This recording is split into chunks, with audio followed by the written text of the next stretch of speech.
años al frente de esta congregación, y también gracias al pastor de esta congregación que nos permite estar en este lugar. Estoy muy contento de poder estar aquí por primera vez. No voy habitualmente a visitar iglesias que no son, digamos, de nuestro ministerio, porque el Señor nos ha abierto tantas puertas en tantos lugares, en diferentes países, que honestamente no tengo tiempo para visitar iglesias. Pero cuando me llegó esta invitación, solo el Señor sabe por qué dije que sí, que iba a venir. Y estoy muy agradecido y muy contento por esta oportunidad que me da el Señor de estar en este 44 aniversario. Como decía también el pastor, no es fácil estar 44 años con una iglesia con las puertas abiertas, pero el Señor, cuando dice la Biblia que abre una puerta, nadie la puede cerrar. Pero también dice la Biblia que cuando Él cierra, nadie abre. Así es que damos gracias al Señor por esta puerta abierta que el Señor tiene aquí en este lugar, y le deseamos. Yo no creo que nos queden más 44 años de vida, por lo menos a mí. Tengo 63, voy a cumplirlos ahora. No creo que dentro de 44 años el Señor me permita volver aquí otra vez a visitarle, porque yo creo que Cristo viene pronto. Y cuando digo esto, no lo digo porque, bueno, parece como que es un tópico, ¿no? Cristo viene pronto y llevamos toda la vida diciéndolo, pero es que es la pura realidad, es que Cristo viene pronto. Mucho más cercano de lo que ustedes se puedan imaginar. Así que en esta tarde yo estoy muy agradecido por el privilegio que me da el Señor de poder estar aquí, de ver a hermanos que hacía algún tiempo que no veía. Y vamos a entrar ahora, para mí, en el momento más importante y trascendental de este culto. Yo sé que me han pedido que cante algunas canciones y todo eso, pero yo siento que tenemos que pasar ya directamente a la palabra. Pido que por favor usted, si es tan amable, cierre sus ojos y le pida a Dios, al Señor Dios Todopoderoso, el Creador del cielo y de la tierra, que en esta tarde traiga palabra a su corazón y a su vida. Que en esta tarde usted pueda decir: hoy el Señor me ha hablado, hoy el Señor ha tocado mi alma y mi corazón, y yo he sentido su presencia y el calor de su Espíritu Santo calentando mi alma y sacudiendo mi conciencia. Gracias, Señor, por este privilegio. Gracias por esta oportunidad que nos das de presentar tu hermosa y poderosa palabra que nos ha transformado la vida y nos ha, Señor, puesto sobre la roca que eres tú, Señor Jesús. Señor, te pedimos que en esta tarde nuestros corazones estén abiertos y nuestros oídos atentos para que oiga la iglesia lo que el Espíritu tiene que comunicarle y podamos interiorizar estas verdades bíblicas eternas y nuestra vida sea una vida bendecida y fructífera. Y queremos, Señor, estar atentos a tu voz en este día, Padre. En el nombre de tu amado Hijo Jesús lo pedimos todo. La iglesia dice: amén y amén. Gloria a Dios. Estaba el Señor un día en el desierto. Las multitudes habían estado todo el día con Él, escuchando sus mensajes, viendo sus proezas y maravillas. Y la palabra del Señor nos dice que sus discípulos comenzaron a ponerse un tanto nerviosos, porque comenzaba a declinar el día. Y ellos sabían que la gente había estado todo el día atenta y tenían hambre. Y cuando una multitud de gente tiene hambre es peligrosa. Y por eso se le acercaron al maestro y le dijeron: maestro, el lugar en el que estamos es desierto. No hay posibilidad de comprar comida para esta multitud. Por favor, Señor, despide la multitud.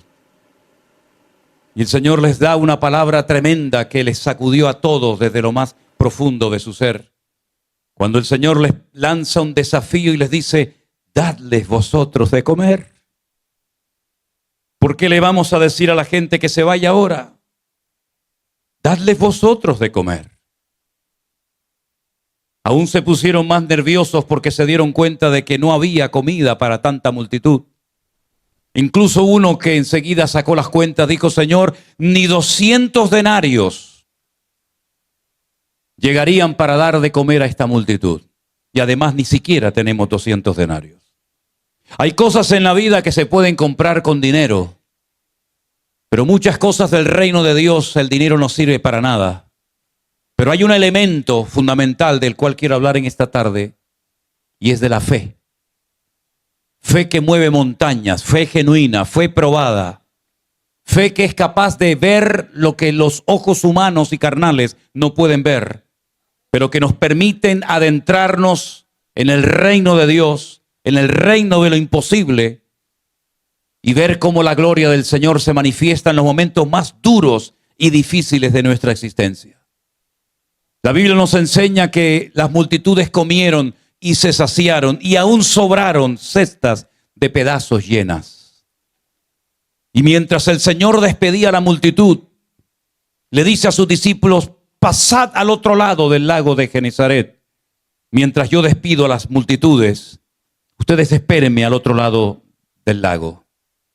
Y dice la Biblia que el Señor subió a la montaña después de haber despedido a la multitud. Mateo capítulo 14. Y dice la Biblia que subió a orar y se quedó solo.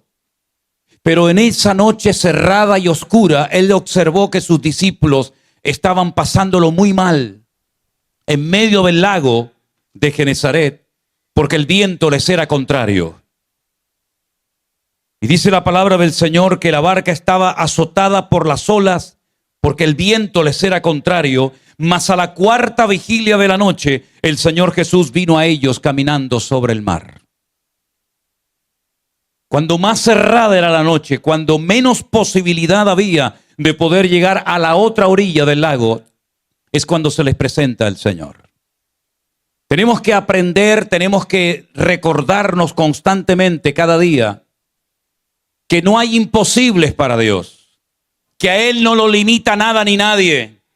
Y no importa lo cerrada que sea la noche, no importa lo difícil que sea la situación, el Señor se puede presentar en tu vida en cualquier momento y transformar tu lamento en baile, y levantarte y transformar tu vida para que aprendas a caminar de gloria en gloria, de victoria en victoria y de bendición en bendición en el nombre del Señor. Ellos no daban crédito a lo que estaba sucediendo porque nunca habían visto al Maestro caminar encima de las aguas. Lo habían visto resucitar muertos. Lo habían visto limpiar vidas de leprosos inmundos. Lo habían visto levantar paralíticos. Lo habían visto hacer maravillas, pero nunca habían visto esa escena de verlo caminar por encima de las aguas. Humanamente hablando, ya sabemos que un hombre no puede caminar por encima de cualquier líquido, sea agua o sea cualquier otro elemento. Pero ellos automáticamente se dieron cuenta de que el Maestro dominaba la creación y no la creación dominaba al Maestro. Ellos se dieron cuenta de que para el Señor le es igual caminar por una roca, por una piedra o por encima del agua. Pero algunos se asustaron, dice la Biblia, tuvieron miedo y entonces se turbaron y dijeron: estamos viendo un fantasma. Esto no es normal. Esto nos está rompiendo todos los esquemas. La lógica no funciona. Pero entonces cuando ellos están haciendo cábalas y pensando qué está pasando, ¿será el Maestro? ¿No será el Maestro? ¿Qué está ocurriendo? El Señor les dice: tened ánimo, yo soy, no temáis. ¿Cuántos dicen amén? Tened ánimo, no pierdan el ánimo en la tormenta. No pierdan la confianza en la tormenta. Tened ánimo, no le deis lugar al miedo, porque el miedo paraliza, el miedo transforma, el miedo impide que una persona vea la gloria de Dios en su vida. Dice la Biblia que la primera sensación que Adán sintió cuando desobedece al Señor es miedo. Oí tu voz y tuve miedo y me escondí entre los árboles del huerto. Y ahora el Señor sabe que el miedo se ha apoderado de los corazones de sus discípulos. Y les dice: tened ánimo, yo soy, no temáis. Entonces Pedro se atreve a decir algo que nunca nadie se había atrevido a pedirle al Señor, a nuestro Creador. Ni Abraham, ni Moisés, ningún patriarca, ningún profeta, ningún juez del Antiguo Testamento jamás se atrevió a pedirle a Dios: Señor, enséñame a caminar por encima de las aguas. Pero Pedro sí le pidió esa noche al Señor: si eres tú, manda que yo vaya a ti sobre las aguas. ¿Saben que la forma como oramos demuestra nuestro nivel de madurez? Cada día me convenzo más de lo que estoy diciendo.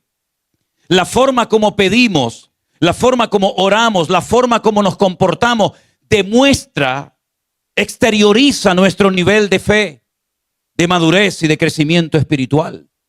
Y ese hombre, ante esa visión, ante esa noche oscura y cerrada, ante esos vientos amenazadores, se atrevió a pedirle al Señor algo sobrenatural. Hermanos, no tengamos temor de pedirle cosas grandes al Señor.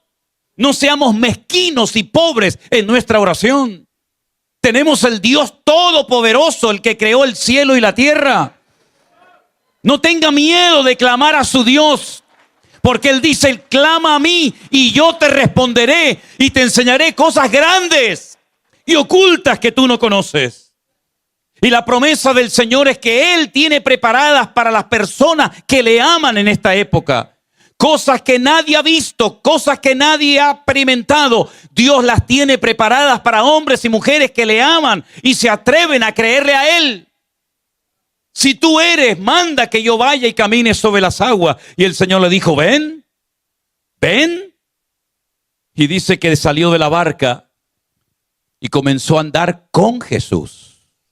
Qué interesante. Cuando hagas algo, hazlo con Jesús. No lo hagas solo, porque te puedes hundir. Pero si está Jesús en esa tempestad, no tienes que tener ningún temor. Porque aunque sea que vengas a mi vida con vara o con cayado, esa vara y ese cayado me infunden aliento. Y si tú permites que camine por las aguas, yo sé que tú estás a mi lado. Y si tú permites que yo vaya a una cárcel, tú estarás a mi lado. Y si tú permites que vaya a un hospital, tú estarás siempre a mi lado. Porque la promesa de nuestro Dios es: yo estaré contigo todos los días hasta el fin del mundo. Comenzó a caminar, dice la Biblia, pero, al ver el fuerte viento, tuvo miedo. Otra vez el miedo se apoderó de él. Comenzó a hundirse, pero dio voces diciendo: Señor, sálvame. Si alguien se está hundiendo en esta noche, en esta reunión, espiritualmente hablando,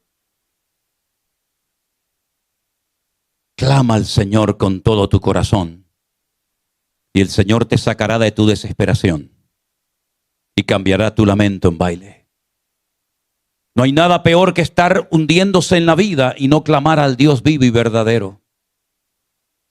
He visto gente en una desesperación tremenda por la enfermedad que están atravesando, y cuando le dice: clamemos juntos al Señor, pidámosle al Señor un milagro en tu vida, y dice: no, en otra ocasión. Y cuando llegas a visitarlo en otro momento, resulta que ya ha fallecido y ya es demasiado tarde. Mientras tengas vida, clama al Señor y el Señor responderá tu clamor de fe y te sorprenderá gratamente. La Biblia dice que él clamó y el Señor, extendiendo su mano, asió de él y le dijo: hombre de poca fe, ¿por qué dudaste? Cuando ellos subieron en la barca, el viento se calmó. Entonces los que estaban en la barca vinieron y le adoraron diciendo: verdaderamente este es el Hijo de Dios. ¿Cuántos dicen amén? Me llama la atención que después de haber caminado, no sabemos cuánto tiempo ni cuántos pasos dio, el Señor, cuando ve que Pedro se hunde y vuelve otra vez a caminar por las aguas para dirigirse a la barca, le dice algo que le tuvo que impactar tremendamente. Y le dijo: ¿por qué dudaste, hombre de poca fe? ¿Se puede considerar a un hombre de poca fe después de haber caminado y dar unos pasitos por encima del agua? Algunos tienen la mala costumbre de pensar que el Señor llevó en brazos a Pedro a la barca, pero no fue así. Pedro volvió a levantarse y volvió a caminar por encima de las aguas, y el Señor le amonesta, le exhorta diciéndole: hombre de poca fe, ¿por qué dudaste? Mi pregunta para todos ustedes en esta noche es: ¿cómo está tu nivel de fe, mi querido hermano? ¿Sabes que los coches tienen, pastor, me enteré que es mecánico? ¿Qué voy yo a hablar aquí de mecánica? Pero por lo menos lo que voy a decir, creo que no voy a meter la pata. Todos los coches tienen ¿cómo lo llaman? Una varillita, ¿no? ¿Cómo lo llaman? Una varilla, ¿no? ¿Perdón? Un medidor, eso es. Usted lo saca, hay que limpiarlo primero, lo vuelve a meter, lo saca, y allí hay una rayita que le marca el mínimo y el máximo. Y usted puede comprobar inmediatamente si a su coche le hace falta aceite o no. Porque si no le pone el aceite que necesita, va a fundir el motor y lo va a dejar tirado. Oye, ¿cómo me gustaría que se inventara algún día una varillita en la iglesia? Que al entrar la gente por la iglesia le dijéramos, hermana, abra la boca.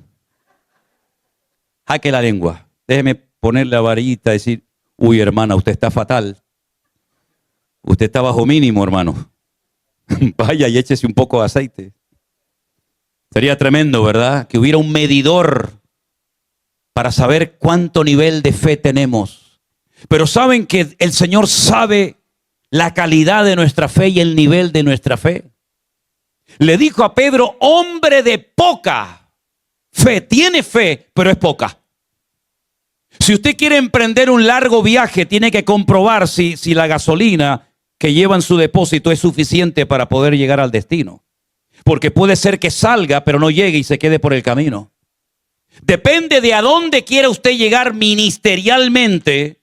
Depende de a dónde quiera usted llegar como creyente. Tendrá que probarse a sí mismo y preguntarse a la vez, ¿cuánta capacidad tengo yo para poder abarcar ese desafío que Dios pone delante de mí? Hombre de poca fe tienes, pero no es la suficiente para poder ser un fiel discípulo mío. Pero fíjense qué interesante que en el mismo Evangelio de Mateo, en el capítulo 15 también, a partir del verso 21, se nos relata una historia ahora de una mujer, y fíjense lo que dice la Escritura. Saliendo Jesús de allí, se fue a la región de Tiro y de Sidón, esos bien al norte de Israel.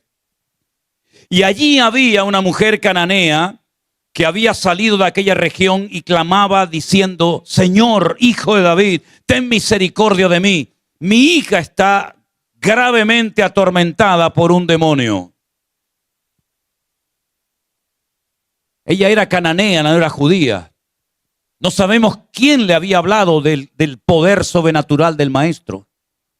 Pero ella sabía perfectamente que sus ídolos, sus dioses, no eran capaces de liberar a su hija de las garras del demonio. Y la gente piensa que clamando a sus dioses de madera, de piedra, de oro, de plata, van a recibir respuesta y no van a recibir ninguna.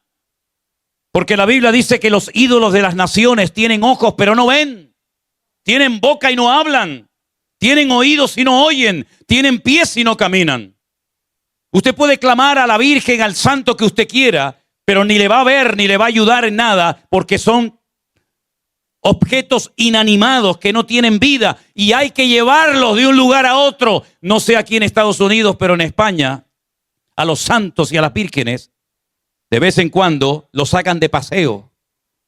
Hay que sacarlos a que cojan un poco de aire porque son incapaces de salir de un lugar a otro.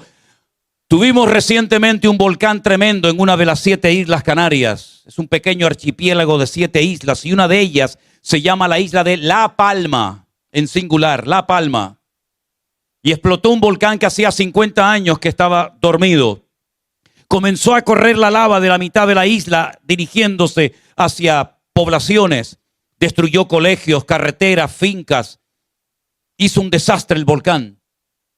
Y se dirigía la lava en dirección a una iglesia. Y fue tremendo las imágenes que vimos en televisión en aquellos días cuando la gente del pueblo salía corriendo a las iglesias, cogían los santos, las vírgenes y los sacaban porque si no el volcán los iba a destruir. Y yo decía para mí, oye, ahora estos santos tienen una oportunidad maravillosa para demostrar lo poderoso que son.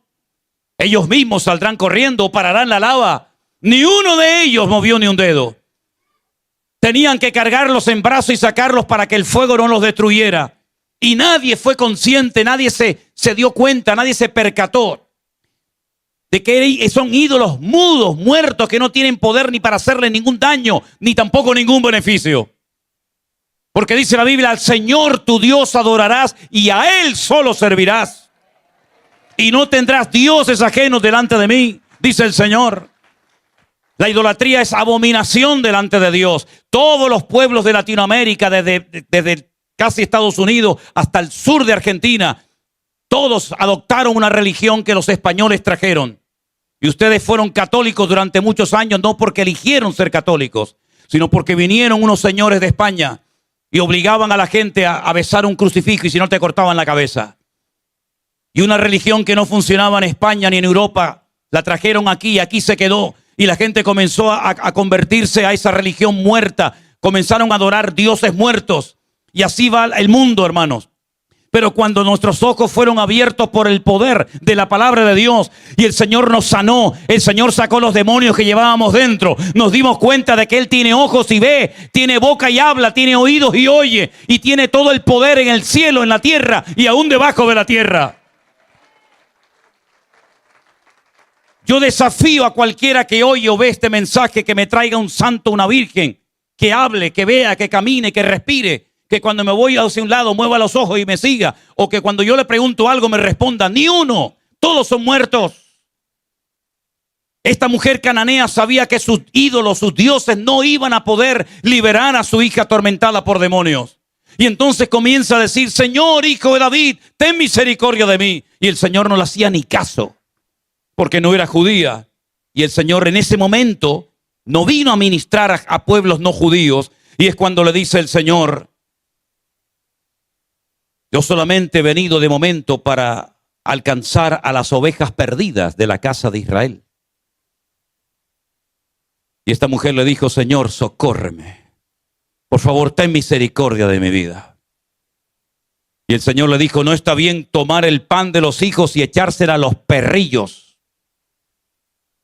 Y ella dijo, es verdad, Señor. Pero aún los perrillos comen de las migajas que caen de la mesa de sus amos. Tremendo. Qué perseverancia, ¿eh? No se desanimó. Hay algunas personas que cuando el pastor no les saluda se cambian de iglesia. Y a esta mujer el Señor le dice, yo no voy a coger un pan y dárselo a un perro como tú. Y ella dice, sí, Señor, ya sé que soy una perrilla, pero también los perritos tenemos derecho a comer. Es impresionante, ¿verdad? Cómo se ofende a algunas personas por tonterías. Y a esta mujer le está tratando el Señor muy duramente y ella sigue y sigue y sigue. Ustedes saben, con todo respeto, aquí a lo mejor en Estados Unidos no, porque ustedes están a un nivel espiritual muy superior al nuestro, de Europa. Pero en Europa, a las mujeres no le prometas algo y no se te ocurra no cumplirlo, porque la mujer nunca olvida lo que le prometes. Y sigue, y tú me dijiste, y tú ves esto, y no sé qué, y mira que no sé qué. Esta mujer ya le podía tirar un jarro de agua fría encima. Ella estaba desesperada porque habrá un dolor más grande para un padre o una madre que ver a un hijo descarriado. Habrá un dolor más grande en la vida que ver a un hijo enfermo y ver la impotencia de no poder hacer nada por él. Así nos sentimos nosotros hace un tiempo atrás, cuando nos dieron un diagnóstico terrible y nos decían que había un 98% de metástasis en el cerebro de mi hija Miriam. Ni estaba preparado como padre ni como pastor para aceptar dicho mensaje. El Señor se glorificó. Gracias al Señor no fue eso. También los médicos se equivocan. Pero saben, mis queridos hermanos, esta mujer decía, ¿qué hago? ¿Qué hago? No puedo hacer nada para ayudar a mi hija. Y si hay una madre o un padre desesperado aquí porque no sabes qué hacer con tu hijo para que vuelva al Señor, para que deje las drogas, para que sea libre, y para que, como tú estés honrando y adorando al Señor, clama al Señor en medio de tu dolor. Clama al Señor en medio de tu angustia y el Señor se glorificará en tu vida cuando lo crea conveniente. La Biblia dice que el Señor se detuvo y le dijo, oh mujer, grande es tu fe. Hágase contigo como quieres. Recién hemos hablado de un hombre que el Señor le dijo, hombre de poca fe. Y ahora le dice el Señor a esta, oh mujer, grande es tu fe. ¿Os dais cuenta cómo en la Biblia hay niveles de fe? Tiene fe, querido, pero es poca. Y esta mujer tiene una fe tan grande que ha recibido la respuesta a su oración. Y en el mismo evangelio de Mateo hay otro personaje que no es judío, es un centurión romano, un militar, también desesperado, que viene y clama y suplica al Señor por un criado que está enfermo. El Señor Le dice, vamos a sanarlo, vamos a ir a tu casa a curarlo. Y él dijo, no hace falta, Señor, que te desplaces. Yo soy un hombre bajo autoridad, le dice el centurión romano al maestro. Y le dice, cuando yo a un soldado le digo, ven para acá, inmediatamente él cumple la orden.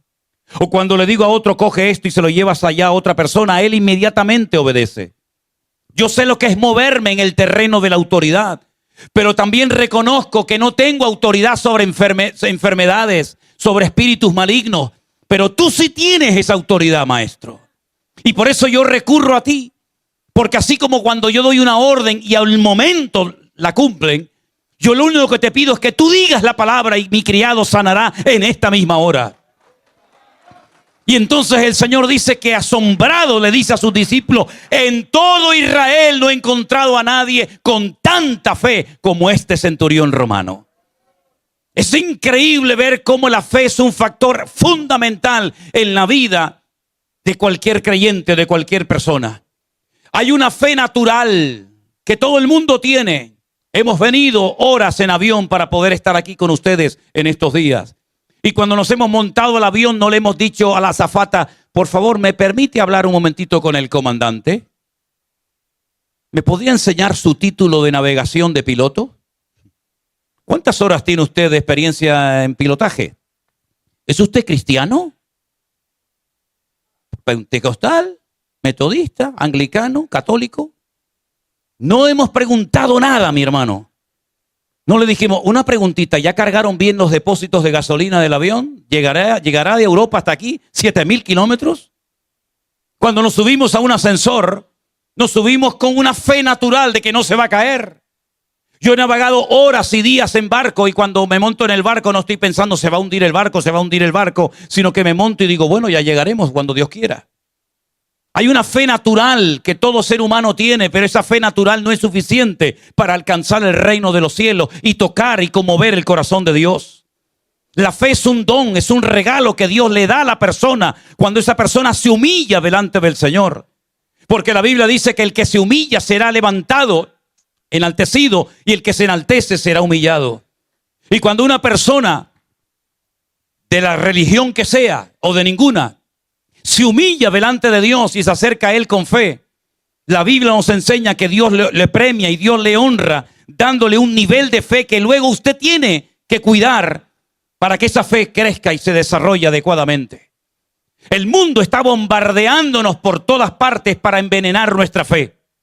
En los colegios, en las universidades, en las redes sociales, en la televisión, en la prensa, en todas partes están tratando de contaminar la fe de los creyentes, de arrancar la fe de nuestros corazones. Pero si usted quiere hacerle un favor a su fe y quiere tener una fe fuerte, una fe madura, una fe bíblica, una fe verdadera, una fe que obtenga victorias y respuestas de parte del Señor, el mejor alimento es alimentarla con la palabra de Dios, porque la fe viene por oír y por oír la palabra de Dios. Y por eso, queridos hermanos, yo siempre le digo a la gente, lean la palabra, escudriñen las escrituras, déjense de perder el tiempo en tonterías, en juguetes innecesarios, perdiendo tiempo, energía y la vida, y métanse en la palabra de Dios, porque cuando usted se mete en la palabra, usted conoce a Dios, y cuando conoce a Dios se enamora de Él, y le transforma la vida. Y usted va a poder vivir tranquilo y en paz y seguro, porque dice la palabra que en paz me acostaré y asimismo dormiré, porque solo tú, Señor, me haces vivir confiado. ¿Cuántos dicen amén? Fuerte ese aplauso a nuestro Dios. Y a su nombre. Y a su nombre. Gloria a ti, mi Dios. Aleluya. Hay muy pocos capítulos en la Biblia, digamos, que sean monográficos, es decir, que toquen en profundidad un solo tema. Hay capítulos que usted empieza a leerlo y se da cuenta que habla de una cosa, de otra. Pero hay pocos capítulos en la Biblia monográficos que tocan un solo tema. Por ejemplo, 1 Corintios capítulo 13, que es un capítulo monográfico que nos habla del amor. El amor que todo lo puede, el amor que todo lo soporta, el amor que no se irrita, el amor que no guarda rencor, el amor que no se goza en la injusticia, que no busca lo suyo, efectivamente. Tenemos, por ejemplo, el capítulo 12 de la carta de Pablo a los Romanos, interesantísimo, por cierto, Da una pincelada acerca de 9 dones que no mencionan los corintios y habla de los deberes de los cristianos, de las obligaciones de cumplimiento. Pero hay un capítulo extraordinario que es el capítulo 11 de Hebreos, que es el capítulo de la fe. Y empieza dándonos una definición interesantísima. Dice, la fe es la certeza de lo que se espera, la convicción de lo que no se ve. La fe no necesita tocar, ni sentir, ni ver. Simplemente fiarse de Dios. Me da igual lo que diga el científico, el médico, el psicólogo, el psiquiatra. Yo sé en quién he creído. Y no necesito sentir, no necesito emocionarme, ni siquiera entender. Simplemente fiarme de mi Dios. Saber que si me tiro al vacío por orden divina, Él cuidará de mi vida. Saber que si Él me dice, sal de la barca, aunque nadie lo ha hecho nunca, yo sé que Él no permitirá que yo me hunda. Saber que si me dice que lo deje todo y le siga fielmente hasta la muerte, Él cubrirá y protegerá mi vida y suplirá todas mis necesidades conforme a sus riquezas en gloria.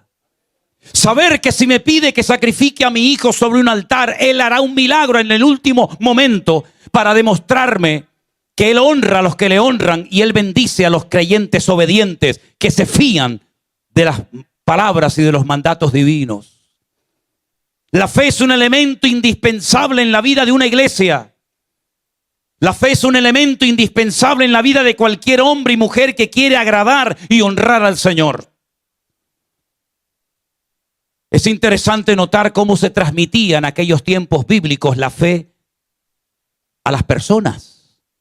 Porque hoy en día tenemos toda la escritura, los 66 libros de la Biblia, escritos por más de 40 personas diferentes.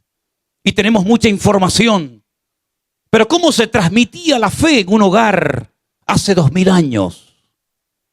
Bueno, es interesante notar que la misma palabra fe en hebreo es emuná.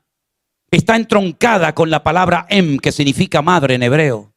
Es decir, que cuando usted lee la palabra emuná en hebreo, usted está viendo la palabra mamá al principio, em. Las 2 primeras letras es mamá. Fíjese cómo trabajaba el matrimonio. El papá era el responsable de transmitirle el conocimiento bíblico a sus hijos. Los niños aprendían a leer y a escribir antes de ir a la escuela porque papá les enseñaba con la palabra de Dios en la mano los primeros textos, los primeros capítulos, las historias bíblicas de Josué, de Moisés, de Enoc, etcétera, etcétera. Y el padre era el responsable de enseñarle a orar y a conocer la palabra de Dios a sus hijos. Pero el matrimonio funcionaba, trabajaba en equipo y la mamá era la que le transmitía la fe a los hijos. Con su ejemplo, como mujer virtuosa, Proverbios 31, con su apoyo de cada día, etcétera, etcétera. De ahí que Pablo diga a Timoteo, querido hijo mío en la fe que tienes la tuvo primeramente tu abuela Loida. Y después se la traspasó a tu madre Eunice. Y estoy seguro que ella también te la traspasó a ti. Es interesante notar cómo siempre tenemos que tener un punto de referencia en la vida. Por lo menos para arrancar los primeros pasos. Inspirarnos. Y tener un punto de referencia, un botón de muestra para decir, me gustaría ser como esa mujer o como ese hombre.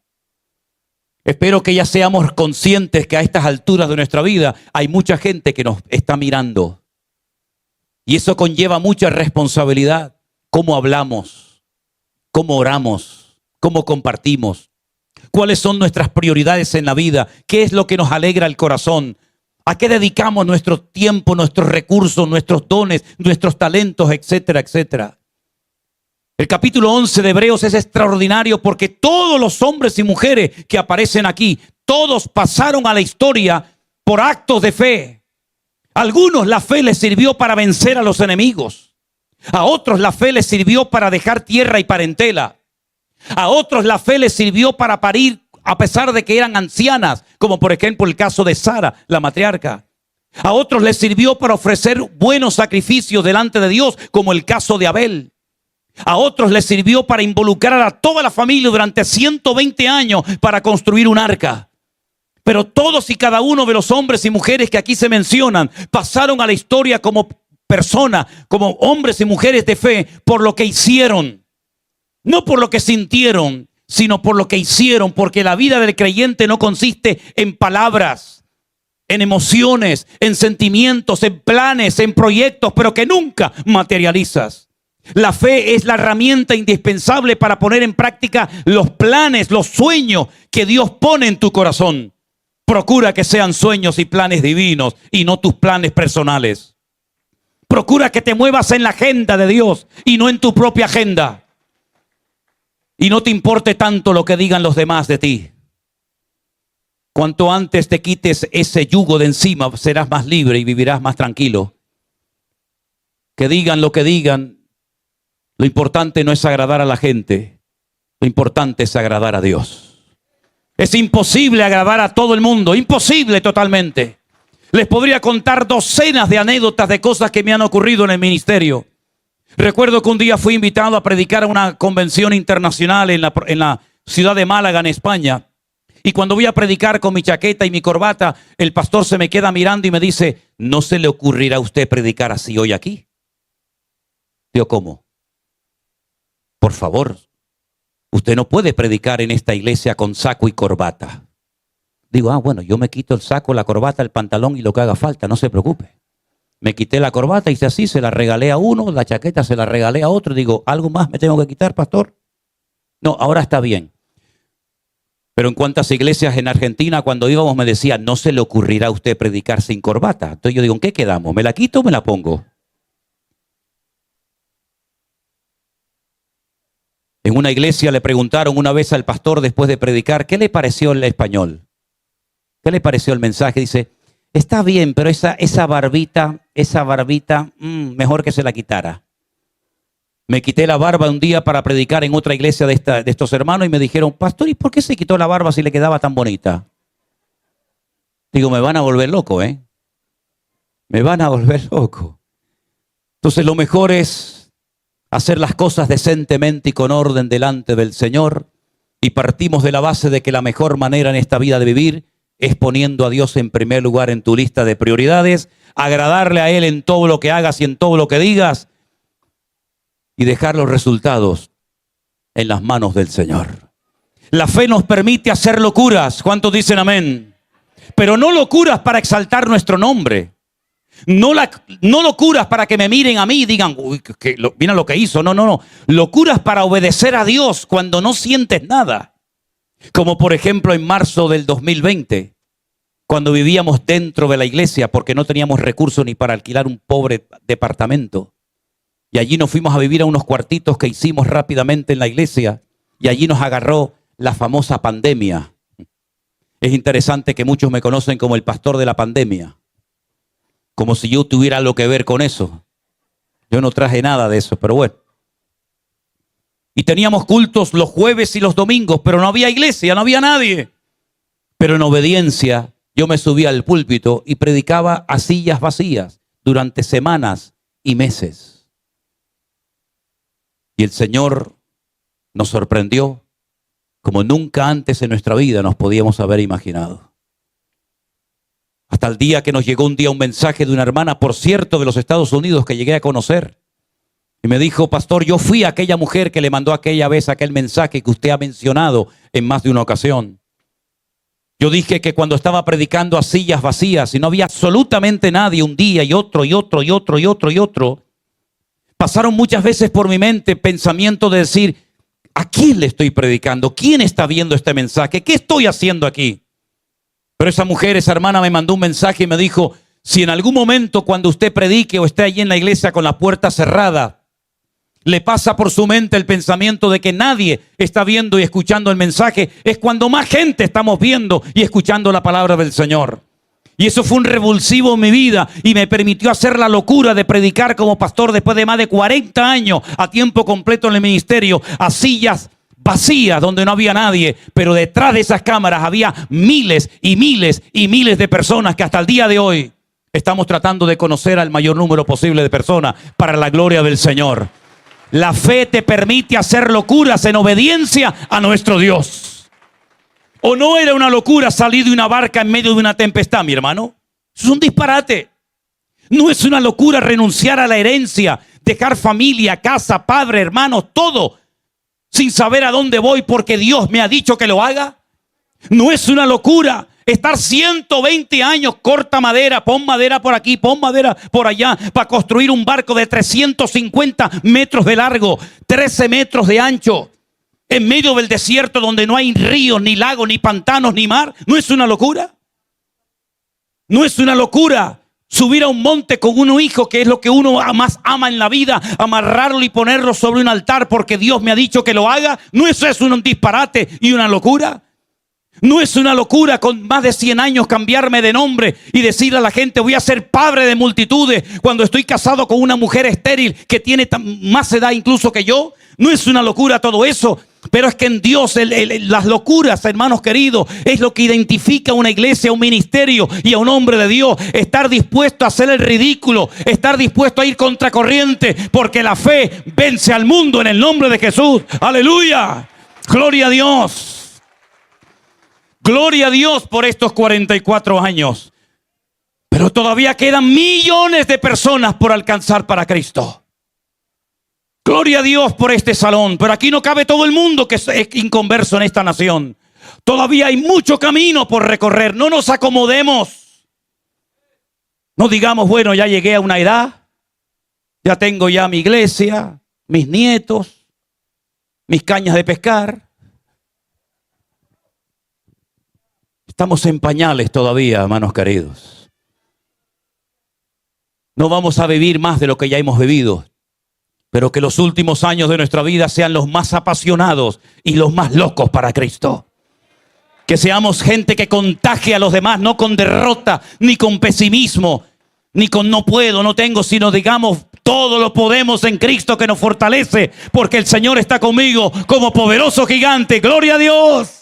Fuertes aplausos al Rey. ¡Aleluya! Bendito sea tu nombre, Señor.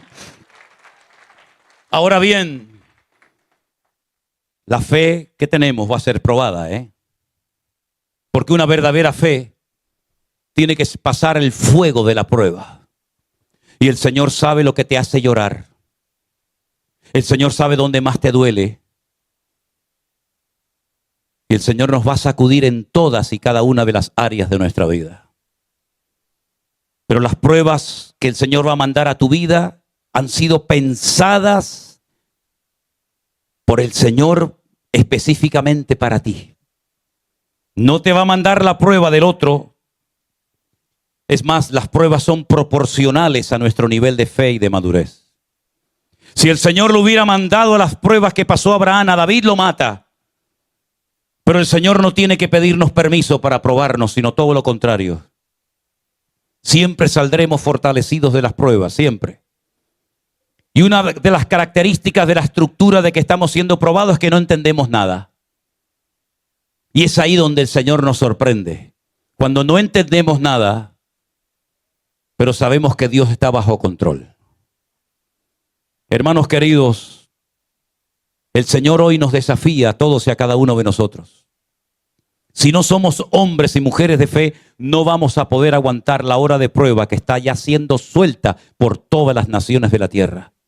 Este país va a ser sacudido como ustedes no se pueden ni imaginar.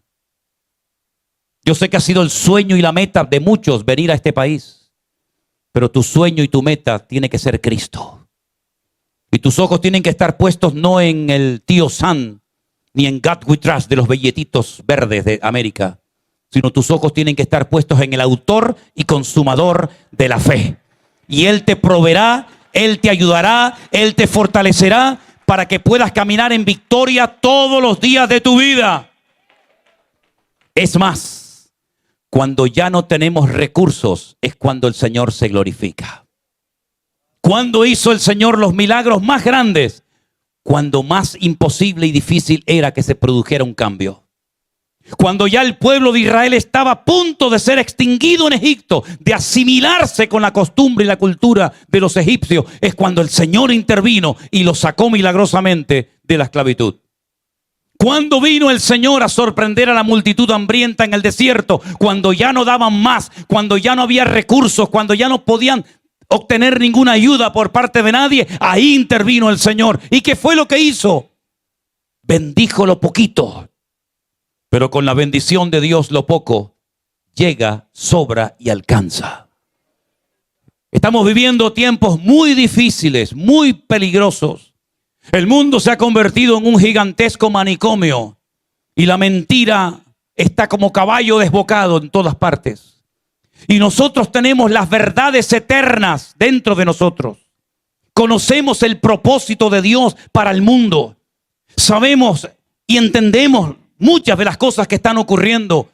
No estamos ciegos ni en la ignorancia, porque el Espíritu de Dios, dice la Biblia, que se revela en el corazón de las personas que quieren entender y moverse en el mover de Dios.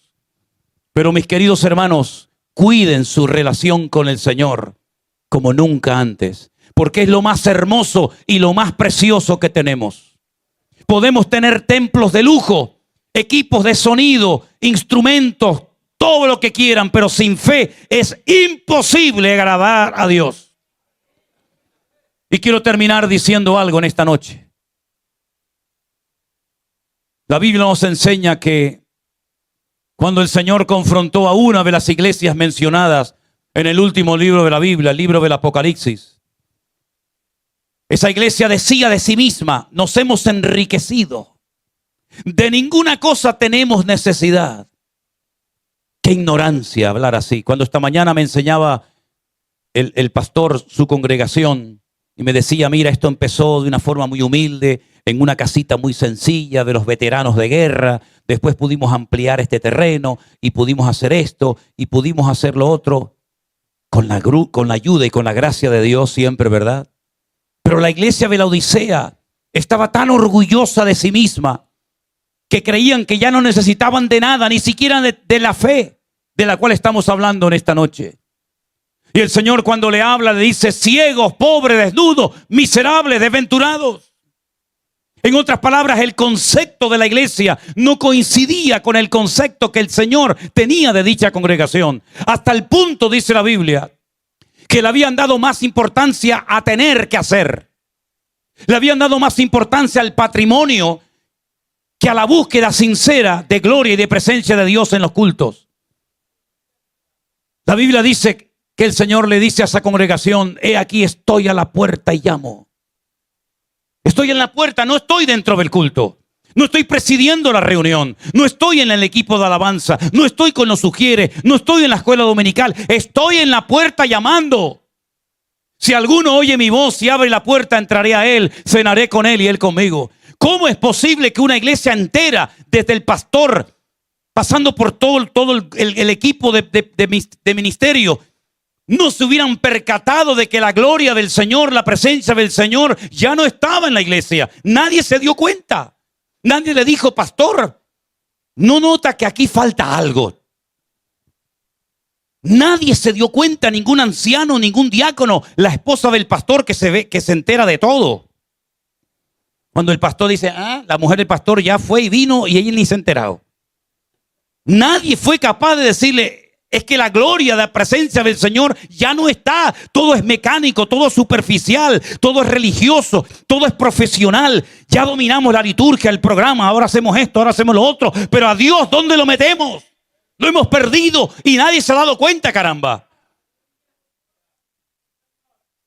No estoy hablando de cosas del Antiguo Testamento como aquel que dice que se fue el Espíritu de Jehová de su vida y no se había dado cuenta de ello. Como por ejemplo Sansón o Saúl. No estoy hablando de cosas del Antiguo Testamento. Estoy hablando de una comunidad, de una iglesia cristiana que perdieron la gloria del Señor, la presencia del Señor, y no se habían percatado, no se habían dado cuenta. Hermanos queridos, vivimos en tiempos donde no podemos perder la presencia del Señor de nuestras vidas, de nuestras congregaciones, de nuestro ministerio, porque estamos perdidos. No podemos vivir en un altar que echa humo, pero que ya no está el fuego de Dios. No podemos vivir del trabajo de los misioneros. No podemos vivir del trabajo de otros. Tenemos que renovarnos cada día, ¿verdad? Para poder comprobar cuál es la santa, agradable y perfecta voluntad de Dios. Y para ello cada día hay que morir. Cada día hay que morir sobre el altar. Presentad vuestros cuerpos como sacrificio vivo, santo y agradable a Dios, que es vuestro culto racional. En otras palabras, es tiempo de renovación.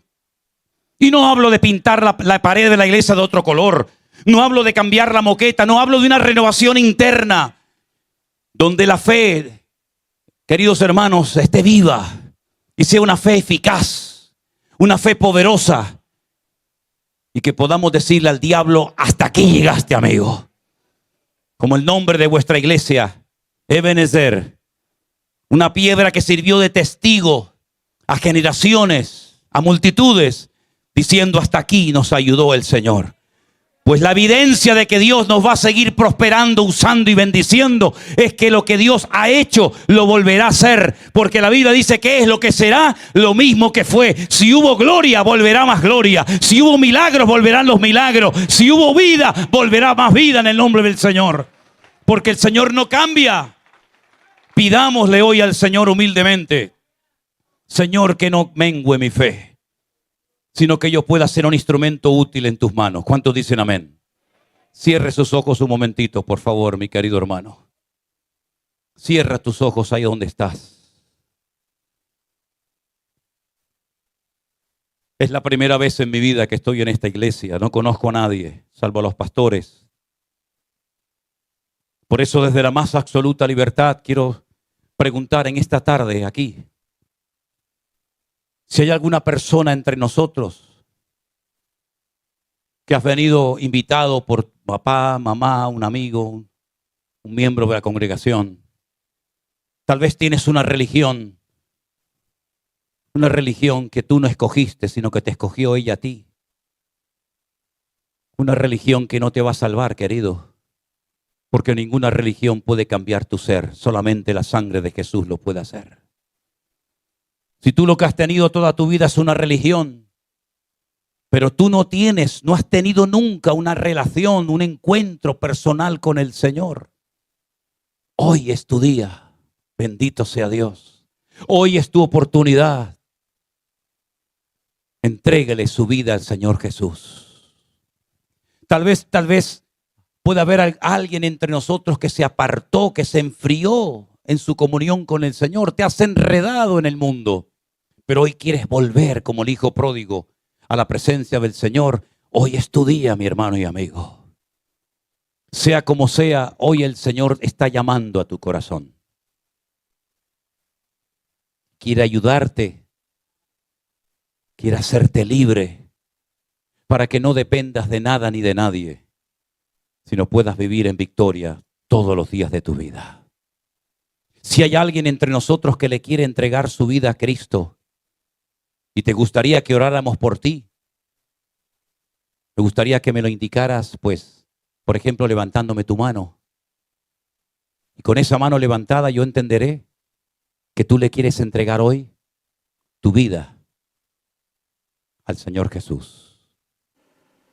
No te estoy haciendo una invitación a una iglesia, a una congregación, te estoy haciendo una invitación para que vengas a Jesús y le entregues tu corazón a Él. ¿Hay alguien que quiera levantar su mano en esta tarde entregándole su vida al Señor Jesús? Levante su mano ahora y estaremos orando por usted.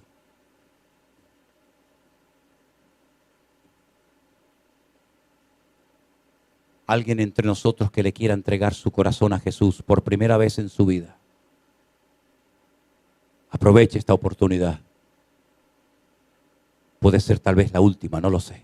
Dios lo sabe. ¿Te atreves a levantar tu mano? Entendemos entonces que todos los que estamos aquí somos creyentes. Gloria a Dios.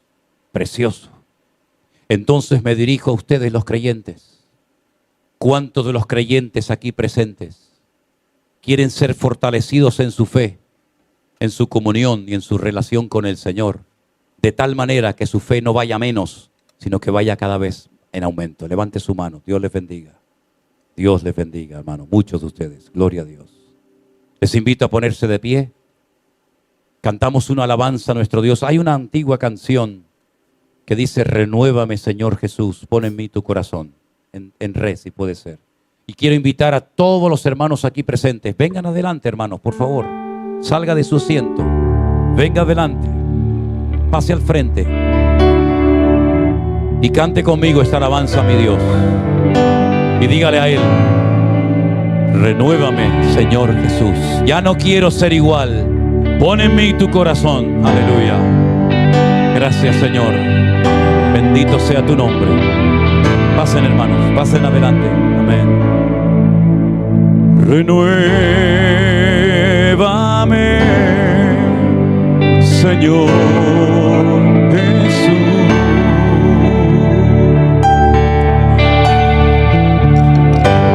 Ya no quiero ser igual.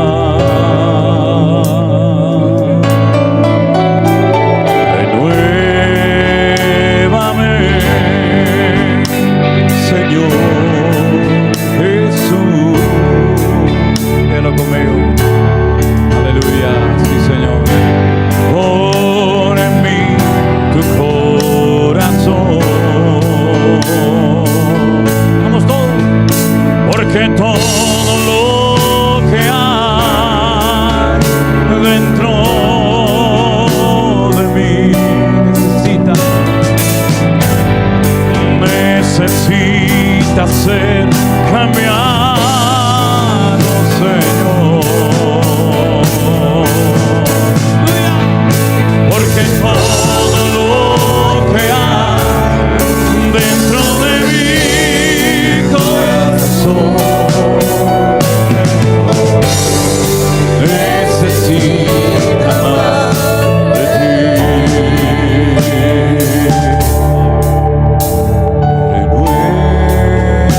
Renuévame. Dígaselo al Señor. Señor Jesús. Ya no quiero ser igual, Señor.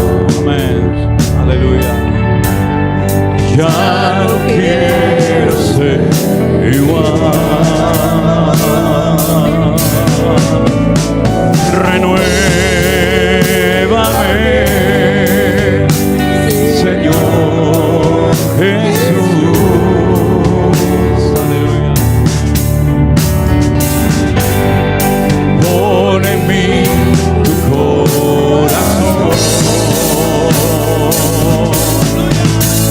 Porque todo lo que hay dentro de mí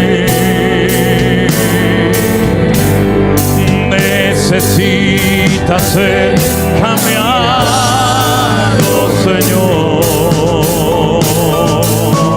Todo, vamos. Porque todo lo que hay dentro de mi corazón necesita más de ti. Porque todo lo que hay dentro de mí, sí, Señor, necesita ser cambiado, Señor. Porque todo lo que hay dentro de mi corazón necesita más de ti. Aleluya. Gracias, Señor Jesús. Cierra tus ojos en esta noche, mi querido hermano y amigo. Y ahí donde estás, preséntale tu vida al Señor. Dile: Señor, yo quiero ser un instrumento útil en tus manos. Yo quiero que tú renueves mi vida cada día más y más. Yo no quiero estar estancado. Yo no quiero vivir una vida superficial, cómoda. Quiero vivir comprometido. Quiero vivir entregado, Señor, a tu servicio, a tu reino, a tu obra. Quita de mi vida todo lo que no te agrade, Señor. Si usted tiene que renunciar a una doble vida, a un pecado oculto, a algo que no agrada a Dios, dígale al Señor: limpia mi alma, Señor. Transforma mi corazón, Señor, para que yo pueda levantarme en esta noche, Señor, y al salir por esas puertas, Señor, poder vivir una vida cristiana victoriosa, poderosa, santa, alineada contigo, Señor. Ayúdanos, Señor, a todos y a cada uno de nosotros a agradarte, a poner en práctica tu palabra, avivar el fuego del don de Dios que está en nosotros y a usar la fe como un instrumento poderoso en las manos tuyas, Señor. Gracias, Padre Santo. Oro por mi hogar, oro por mis hijos, mi esposo, mi marido. Oro, Señor, por toda mi casa, para que la bendición y la cobertura de Dios siempre esté sobre mi vida. Gracias, Señor, por estos 44 años de victoria. Gracias por este avance, este crecimiento, este desarrollo de tu amada iglesia. Pero, Padre, pedimos que tú avives tu obra, que tú levantes obreros de fuego, que tú, Señor, avives tu iglesia, Padre Santo, y que tú la visites cada día, en cada reunión, en cada culto, que nos renovemos, que te busquemos en primer lugar a ti, Señor. Gracias, Padre Santo, porque sabemos que tal vez no han sido años fáciles, han sido años duros, difíciles, de prueba, pero hasta aquí tú nos has ayudado. Aleluya. Y pedimos que tú bendigas al pastor, a su esposa, a su equipo, para que te amen y te honren cada día más y más y se gocen en el servicio a Dios. Gracias, Padre Santo, por tu palabra. Gracias por la amistad, por el amor entre los hermanos. Guárdanos, oh Dios, de todo peligro cada día, y que podamos estar siempre unidos en armonía, para que el mundo vea que somos tus hijos y para que caigan doblados sus rodillas delante de tu presencia. Gracias, Padre Santo. Yo quiero que saludes al hermano que está a tu lado más cercano y le des, si puedes, un abrazo, un saludo sincero y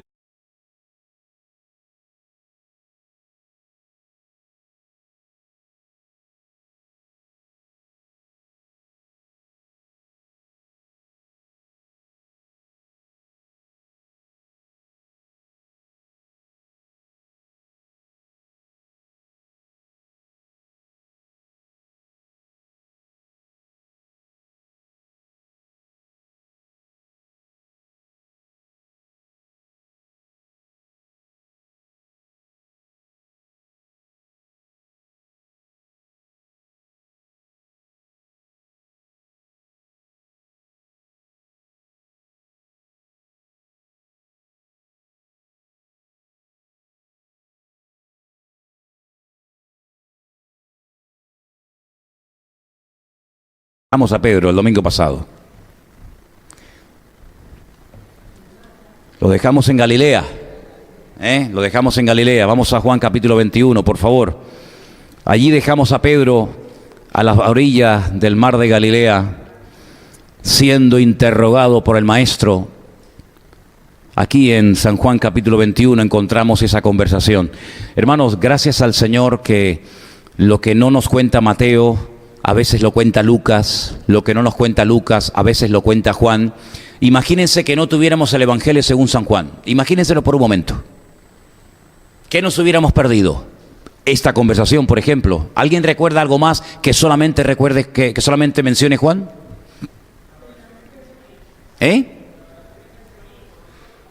No, en Getsemaní aparecen otros evangelios, no solamente en...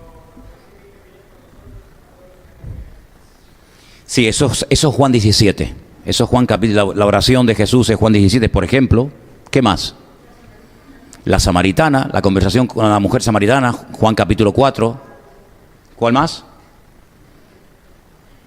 El estanque de Betesda, Juan capítulo 6. La conversación con Nicodemo, Juan capítulo 3. Jesús es el verbo, Juan capítulo 1.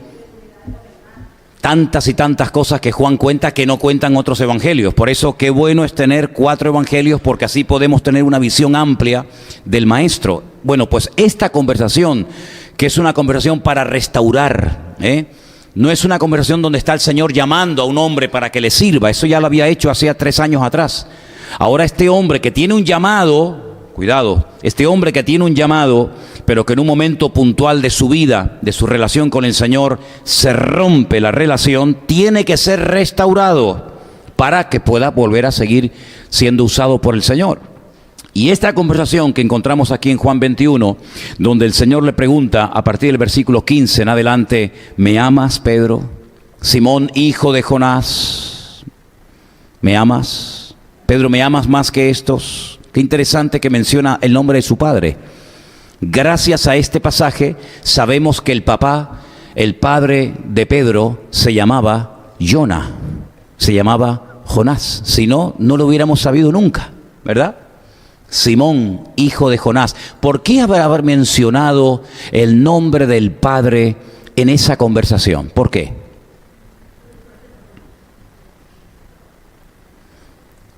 Alguien dijo en cierta ocasión que nuestra vida somos el producto de la educación que hemos recibido, de la genética y de la influencia del ambiente en el que nos hemos criado. Esa triple combinación forma el producto de lo que tú y yo somos hoy en día. Nuestra parte genética, que pesa muchísimo más de lo que te imaginas, la educación que hemos recibido, los padres que hemos tenido, el ambiente en el que nos hemos criado. Y Jonás, todos sabemos que sí, era un profeta de Dios, pero un profeta que en un momento determinado actuó bajo rebeldía. Rebeldía hacia el Dios que lo llamaba, rebeldía hacia el Dios que lo había capacitado para ser profeta, y huye o intenta huir de la presencia de Dios. Dice que él va hacia Jope y allí toma un barco para huir de la presencia del Señor. Mira tú por dónde el padre de Pedro se llamaba Jonás. ¿Te has pensado alguna vez que puede ser que haya cosas en tu vida que tú hagas que a lo mejor tu padre o tu abuelo o tus antepasados también las hicieron? Es interesante esto, ¿eh? Es interesante porque dice la Biblia que hay ciertos y determinados pecados que se transmiten de generación en generación, de padres a hijos, y dice que llegan a alcanzar hasta la cuarta generación. Si no hay un cambio, ese hijo, ese bisnieto, ese tataranieto, cuidado, porque puede tener características de ese antepasado que lo ha marcado para el resto de su vida.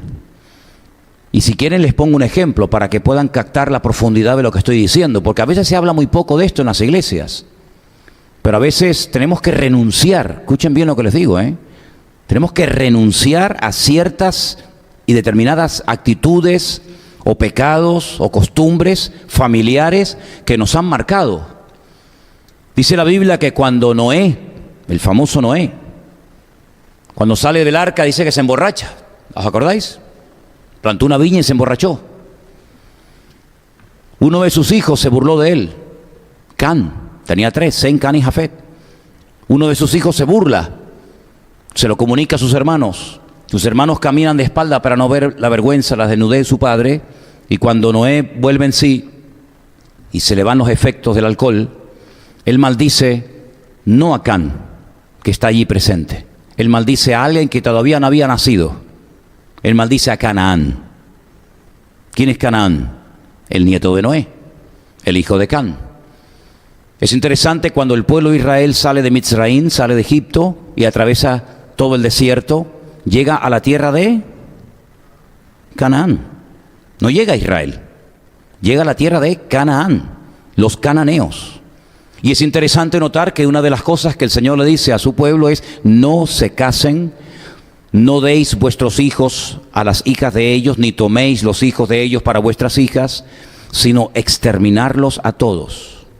Porque si no lo hacéis, serán aguijones en vuestras espaldas, y al final os convertiréis vosotros a ellos, en vez de ellos a vosotros. Era una tierra de maldición. Los cananeos eran tremendamente corruptos, perversos, en fin, todos los pecados y todas las barbaridades que te puedas imaginar, allí estaban en aquellas 5 naciones, en aquellas mini naciones, allí estaban reflejados. Tú estudias cómo eran los amorreos, los jebuseos, los cananeos, los filisteos, madre mía. Cada uno tenía su característica, es como los demonios, ¿no? No todos son iguales, depende de quién estamos hablando, tiene una característica o tiene otra.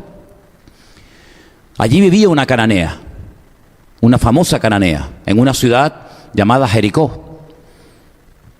Cuando esta mujer se convierte al Señor y se casa con probablemente uno de los espías que estuvo en su casa, esta mujer llega a formar parte de la generación, de la genealogía del Señor Jesucristo. Es una mujer que estaba bajo la maldición de Canaán, ¿verdad? Pero cuando se convierte, dice la Biblia que Dios cambia toda maldición en bendición. ¿Cuántos dicen amén? Dice, hasta aquí llegaste, amigo. Y a partir de esa conversión, Ella comienza a ser una mujer de bendición hasta el punto que cuando se queda embarazada tiene nada más y nada menos que un hombre que es famosísimo en la Biblia, muy importante en la historia bíblica, como es nada más y nada menos que Booz.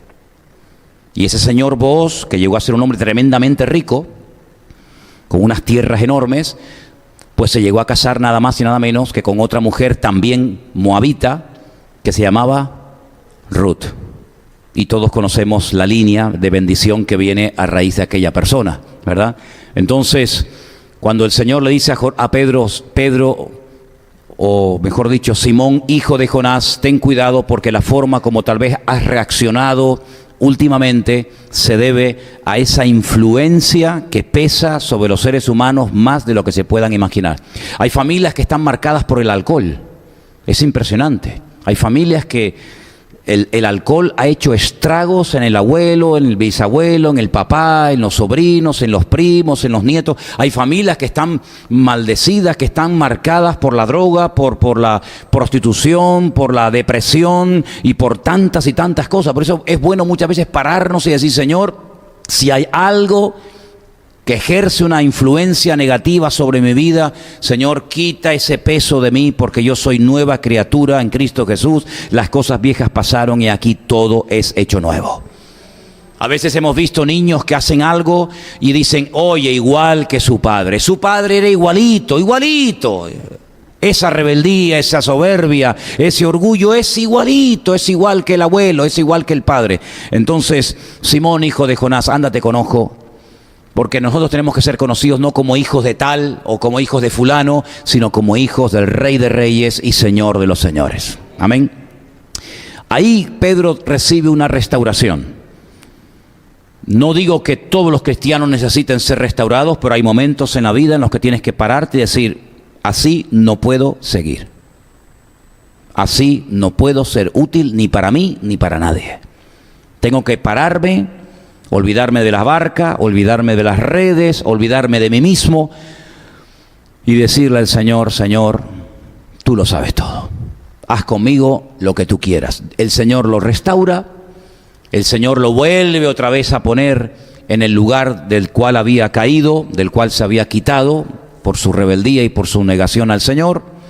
Y ahí termina el Evangelio de Juan. Lo encontramos a Juan relatándonos que Pedro se encuentra en el mar de Galilea siendo restaurado por el Señor. Y si no tuviéramos el libro de los Hechos, la pregunta sería, ¿y qué fue de este hombre? Sabemos que fue un discípulo del Señor, sabemos que le negó, sabemos que el Señor fue a Galilea a buscarlo, que lo restauró, digamos que lo perdonó, etcétera, etcétera. ¿Y ahora qué? ¿Qué pasó con este hombre? Bueno, si pasáis la página, ya nos metemos en el libro de los Hechos. Y es interesante notar, porque en el libro de los Hechos se vuelve a hablar de este hombre. Se vuelve a hablar del Pedro restaurado. No del Pedro que cortó la oreja al siervo del centurión, o al del sumo sacerdote, perdón. No al Pedro que sale llorando amargamente, sino un Pedro diferente, un Pedro transformado. Vamos a verlo. Estamos en Hechos capítulo 1, versículo 6. Entonces los que se habían reunido le preguntaron diciendo, Señor, ¿restaurarás el reino a Israel en este tiempo? Recuerden que tienen que tener en cuenta esta fecha. El Señor muere, está 3 días sepultado, a los 3 días resucita, está 40 días con sus discípulos, luego 40 más 3 son 43, y cuando llegó el día de Pentecostés, la fiesta de Shavuot, es cuando algo pasa que les cambió la vida. Es decir, desde que el Señor resucita hasta que llega el día de Pentecostés, en la Pascua, de la Pascua a Shavuot, pasaron 50 días. De esos 50 días, 40 días el Señor estuvo con ellos. No tenemos en la Biblia todo lo que hizo, todo lo que habló, todo lo que les enseñó, pero sí tenemos una orden. El Señor les dijo, id a Jerusalén. ¿Dónde estaban? En Galilea. ¿Dónde está Galilea? En el norte del país. Allí a la orilla del mar de Galilea, allí estaban. Y les dice, id a Jerusalén. Oye, hay una tirada, Date cuenta que no van en coche, no van en avión, van caminando. ¿Volver a Jerusalén otra vez? ¿Para qué? ¿Para qué?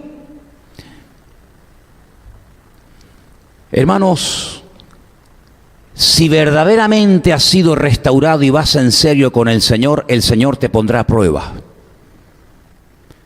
Volver a Jerusalén. Pegaos otra vez una semana, 10 días caminando.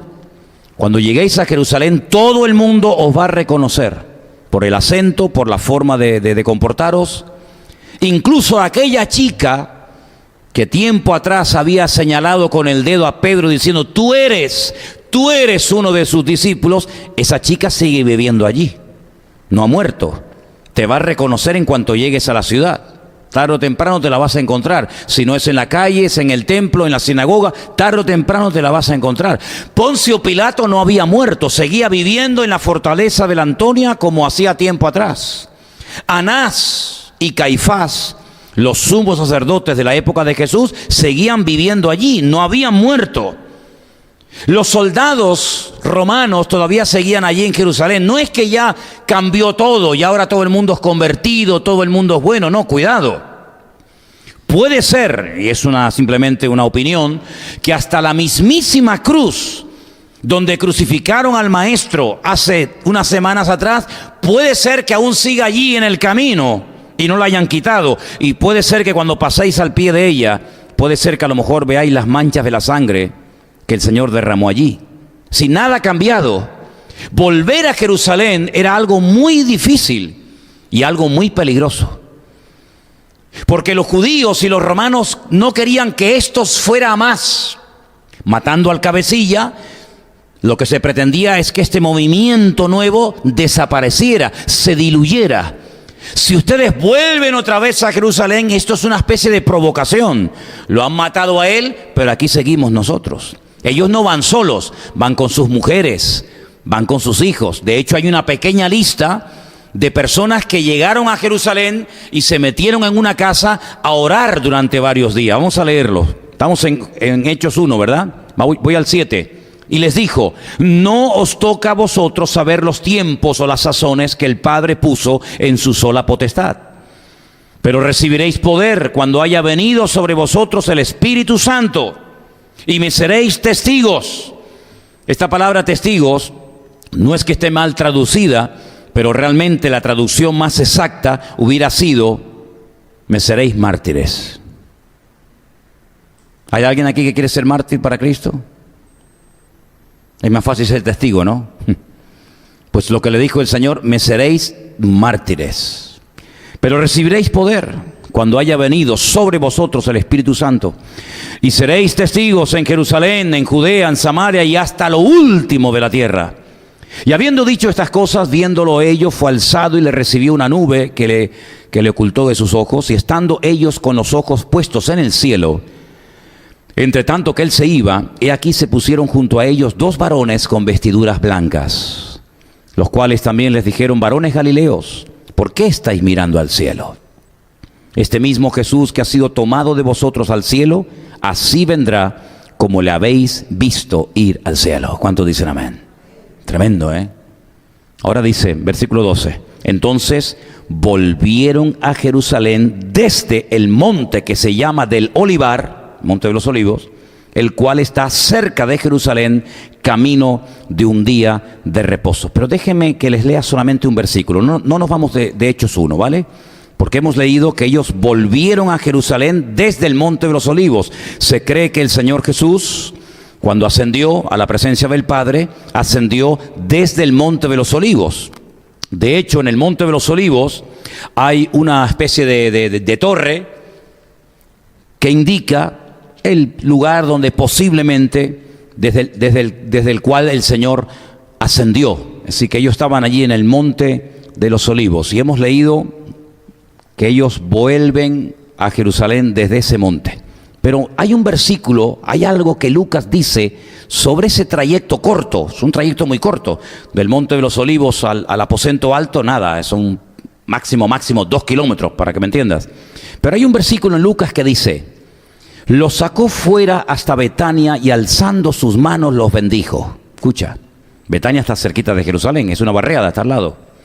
Aconteció que bendiciéndolo se separó de ellos y fue llevado al cielo. Y ahora viene el texto que es para mí una bomba, tremendamente revelador. Dice así: ellos, ¿quiénes? Los que estaban allí, viendo ascender al Señor. Ellos, después de haberle adorado, uy, esto es fuerte, ¿eh? Después de haberle adorado, volvieron a Jerusalén con gran gozo. Lucas capítulo 24, verso 52. Repito, ellos después de haberle adorado, miren el orden de las frases, es muy importante, ¿eh? Es muy importante. Ellos después de haberle adorado, volvieron a Jerusalén con gran gozo. Y estaban siempre en el templo alabando y bendiciendo a Dios. Ahora seguimos el relato de Hechos. Versículo 13. Y entrados subieron al aposento alto donde moraban. Escuche. ¿Quién dice ahí? Pedro, Jacobo o Santiago, Juan, Andrés, Felipe, Tomás, Bartolomé, Mateo, Jacobo el hijo de Alfeo, Simón el celote y Judas hermano de Jacobo. Cuenten, los voy a leer otra vez, vete contándolo, dime cuántos son. Pedro, Jacobo, Juan, Andrés, Felipe, Tomás, Bartolomé, Mateo, Jacobo el hijo de Alfeo, Simón el celote y Judas el hermano de Jacobo. ¿Cuántos? 11. ¿Y el 12? ¿Judas? ¿Dónde está? Ya se ha ahorcado. Ya se había ahorcado. Entonces hay 11. Bien. Todos estos perseveraban en oración y ruego con las mujeres. Ay, amigo, hay más gente aparte de ellos. Y con María, la madre de Jesús, y con sus hermanos. Alguna gente dice, bueno, es que cuando se dice sus hermanos se refiere a sus discípulos. No mezclemos las cosas. Ya te ha dado la lista de los discípulos. Hemos contado, ¿sí o no? 11. Y después te dice, también había mujeres y también estaba María, la madre del maestro, y sus hermanos. Porque Jesús tuvo hermanos, ¿sí o no? Por supuesto. Y eso no es nada malo, ni le desacredita a María, ni mucho menos. Dice que perseveraban unánimes en oración y ruegos. En aquellos días, versículo 15, Pedro se levantó en medio de los hermanos y los reunidos eran como 120 en número y dijo, 120 hermanos había allí orando, esperando lo que el Señor les había dicho que esperaran, que era ¿el qué? La promesa del Padre, el poder de lo alto, para poder convertirse en testigos, para poder ir por toda Jerusalén, por toda Judea, por toda Samaria, hasta lo último de la tierra, predicando el Evangelio. 120. Bien. Pedro se levanta y dice, varones hermanos, era necesario que se cumpliese la escritura en la que el Espíritu Santo habló por boca de David acerca de Judas, que fue guía de los que prendieron a Jesús y era contado con nosotros y tenía parte en este ministerio. Este pues con el salario de su iniquidad adquirió un campo y cayendo de cabeza se reventó por la mitad y todas sus entrañas se derramaron. Qué forma más terrible de morir un discípulo de Cristo, ¿no? Y fue notorio a todos los habitantes de Jerusalén de tal manera que aquel campo se llama en su propia lengua Celdama, que quiere decir campo de sangre. Porque está escrito en el libro de los Salmos, oye, Pedro sabía Biblia, Pedro sabe de la palabra. Y no tiene una Biblia como tú y yo en la mano, se lo sabe de memoria. Y cita el versículo del Salmo que dice, sea hecha desierta su habitación y no haya quien more en ella. Y tome otro su oficio. Es necesario pues que de estos hombres que han estado juntos con nosotros todo el tiempo que el Señor Jesús entraba y salía entre nosotros, comenzando desde el bautismo de Juan hasta el día en que de nosotros fue recibido arriba, uno se ha hecho testigo con nosotros de su resurrección. Y señalaron a dos, a José llamado Barsabás, que tenía por sobrenombre Justo, y a Matías. Y orando dijeron, tú Señor que conoces los corazones de todos, muestra cuál de estos dos has escogido, para que tome la parte de este ministerio de apostolado, de que cayó Judas por transgresión para irse a su propio lugar. Y les echaron suertes y la suerte cayó sobre Matías y fue contado con los 11 apóstoles. ¿Cuántos dicen amén? Así que vemos a Pedro allí en Galilea, siendo restaurado por el Señor después de aquella segunda pesca milagrosa. Y ahora lo vemos en Jerusalén, Porque el Señor les dijo, volved a Jerusalén. ¿Queréis poder? ¿Queréis ser usados? Volver a Jerusalén. Pero Señor, ¿y por qué no nos podemos quedar en Galilea? Volver a Jerusalén. Vamos a ver. Para nosotros es muy fácil ir de paseo a Jerusalén, ¿verdad? Nosotros vamos, entramos, salimos, entramos por una puerta, salimos por la otra, vemos a los rabinos, vemos a los musulmanes, vemos a la gente, nadie se mete con nosotros. Pero hace 2000 años, estos 120 personas que habían quedado fieles después del ministerio del Señor Jesús, tienen que volver a Jerusalén, y un grupo de 120 personas caminando juntos se nota. Ellos llegan a Jerusalén, se van al Monte de los Olivos, ven cómo el Señor asciende, se meten dentro de una casa y se ponen a orar y a orar y a orar. Pero yo leí el versículo de Lucas para que os deis cuenta que no volvieron del Monte de los Olivos y se metieron en aquel aposento, en aquella casa con miedo, como estaban, dice la Biblia, con miedo cuando el Señor Jesucristo había muerto. ¿Os acordáis? Dice que por miedo a los judíos estaban en una habitación con las ventanas, con las puertas cerradas, temiendo probablemente que en cualquier momento vinieran y los prendieran y los crucificaran también a ellos. Ahora no menciona que vuelven a Jerusalén o que se meten en una habitación, que yo creo sinceramente que era la misma habitación, era la misma casa en la que habían estado probablemente celebrando el tema del pan y el vino, y donde dice la Biblia que habían tenido miedo. En esa misma casa ahora dice que vuelven con gozo. Sí, pero vuelven con gozo, pero antes dice otra cosa. Ellos, después de haberle adorado, volvieron a Jerusalén y finalmente dice, con gran gozo. Lo voy a leer al revés, o lo voy a recitar al revés. Con gran gozo, ellos vuelven a Jerusalén después de haberle adorado. Parece lo mismo, ¿verdad? Pero no es igual. Porque no dice la Biblia que sintieron un gozo espectacular y entonces en base a ese gozo adoran al Señor y a continuación le obedecen, porque volver a Jerusalén es un acto de obediencia. No dice eso. La Biblia dice que lo primero que hacen es que le adoran, reconocen que Él es mucho más que un gran maestro. Nunca le habían adorado, nunca. Le habían admirado, pero adorarle. Al Señor tu Dios adorarás y a Él solo servirás. Pero nuestras Biblias dicen que ellos ahora le adoran. Ellos reconocen por fin quién es. Los únicos que yo veo en la palabra que le habían adorado sin oírle predicar, sin verle hacer ningún milagro, ¿quiénes fueron? Los magos de Oriente, que vienen de lejanas tierras con presentes y postrándose le ofrecen oro, incienso y mirra y le adoran. Pero yo nunca he visto a los discípulos adorando al Señor. Repito, admirados, contentos, tú eres el Hijo del Dios viviente, todo eso perfecto. Pero adorar al Señor nunca hasta este momento. Por fin, después de tanto tiempo, por fin después de tantas palabras y de tantas enseñanzas, ahora tienen claro quién es, de quién se trata, el Verbo hecho carne, y le adoran.